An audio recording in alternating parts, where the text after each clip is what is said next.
তো guys GP certificate download করার জন্য আমাদেরকে ক্রোম ব্রাউজারে চলে আসতে হবে। এখানে জিপি সার্টিফিকেট বলে সার্চ দিবেন, তারপরে এই 2 নম্বরে যে অপশানটা দেখতে পাচ্ছ একেবারে লেটেস্ট ভার্সনে আপডেট করে দিয়েছে।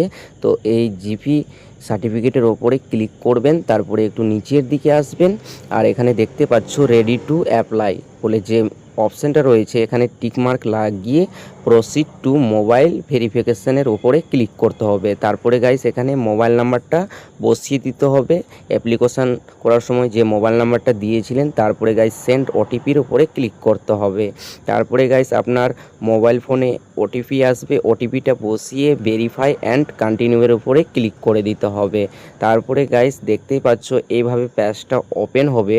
ওয়েবসাইটটা পরিবর্তন করেছে, মানে আপডেট করেছে। তারপরে এখানে দেখতে পাচ্ছ দুইটি অপশান শো করছে, অ্যাপ্লাই সার্টিফিকেট এবং অ্যাপ্লিকেশান স্ট্যাটাস। তো আমি ডাউনলোড করব, তো অ্যাপ্লিকেশান স্ট্যাটাসের উপরে ক্লিক করে দেব।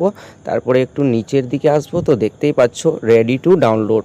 অলরেডি আমার সার্টিফিকেট তৈরি হয়ে গেছে। তো আমি দেখতে পাচ্ছ 10 তারিখে করেছিলাম অ্যাপ্লাই। তো আমি ইংলিশের ওপরে ক্লিক করে আমি সার্টিফিকেটটাকে ডাউনলোড করে নিচ্ছি। তো দেখতে পাচ্ছ সার্টিফিকেটের পুরো ভিউ একেবারেই চেঞ্জ করে দিয়েছে, পুরো সিস্টেম আপডেট করেছে সার্টিফিকেটের। আর এই ভিডিওটা গাইস কেমন লেগেছে কমেন্ট করে বলো। আর ভিডিওটা যদিও ভালো লেগে থাকে তো আমার চ্যানেলটাকে সাবস্ক্রাইব করতে ভুলবেন না। আর সাথে পাশে থাকা বেল আইকনে অবশ্যই ক্লিক করে রাখবেন, যখনই আমার ইউটিউব চ্যানেলে নতুন নতুন ভিডিও আপলোড করা হবে তো গাইস সবার প্রথমে আপনাদের কাছে চলে যাবে। তো গাইস আজকের